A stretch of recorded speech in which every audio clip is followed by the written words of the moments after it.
karon mao na ni nga akong gamiton kaning Roman Carrion dili na katong Roms Carrion. Na-recover man ako pero dili na ko mogamit ato. Ako na to siyang ibura na lang to nako. So now for today's video, so karon ako ning gibuhat nga vlog kani nga video sa katong nakaibaw nga nahack akong account gabi. Akong account gabi nahack mga around 8 PM to until 11.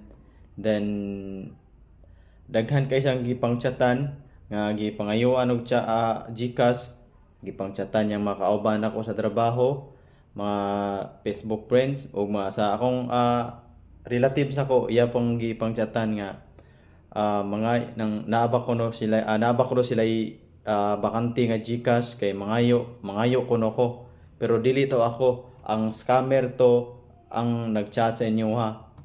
Kay dili gyud na ako kinaiya, dili nako batasan nga magsamok-samok sa laing tawo nga mangayo og GCash. Dili gyud ako na kinaiya kay mauwaw ko. So na-recover na ko og balik akong account mga 11:30 pag-abutan ako sa balay kay na didto pa nako sa balay na change password nako.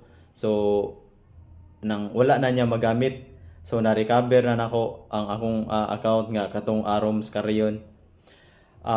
Pero kanang tungkol sa kalabad sa akong gabi nga wala na ako kibaw unsay akong buhaton kay daghan na kay siyang gipang chatan, daghan na siyang gipangayuan og GCash.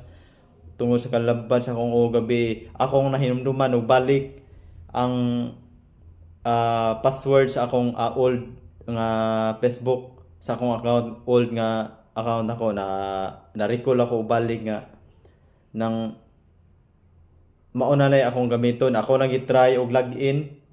So nag-work man. So mauna na akong gigamit karon. So karon nga karon mauna ni ako gigamit ang Roman Carrion.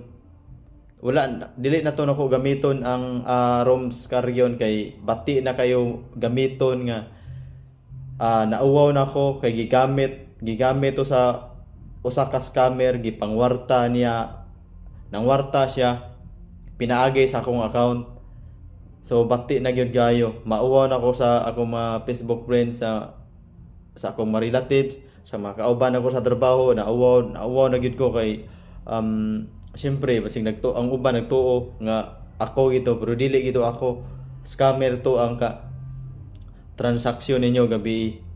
So karon mao na ni nga akong gamiton kaning Roman Carrion, dili na katong Roms Carrion. Na-recover man ako pero dili na ko mogamit ato. Ako na to siyang ibura na lang to nako. So kung nam kayo mag-chat sa inyo ha nga ako agyapong account, dili na ako kay di na ko kinaiya nga mga iyo. Dili na ko batasan nga magsamok-samok sa laing tao pinaagi na sa ingonana nga pamaagi. Kung nam gyud mag-chat sa inyo ha, mas mayo nga i-video call gyud niyo para sigurado gyud nga ako ba gyud mas mayo nga inyo gyud i-video call gyud niyo. Di gyud mo dito too, di mo dito hatag. So dire na lang ta kutob. Maraming daghang salamat sa inyong pagtan-aw ani nga video. Inaot nga masabtan ninyo ang akong sitwasyon karon.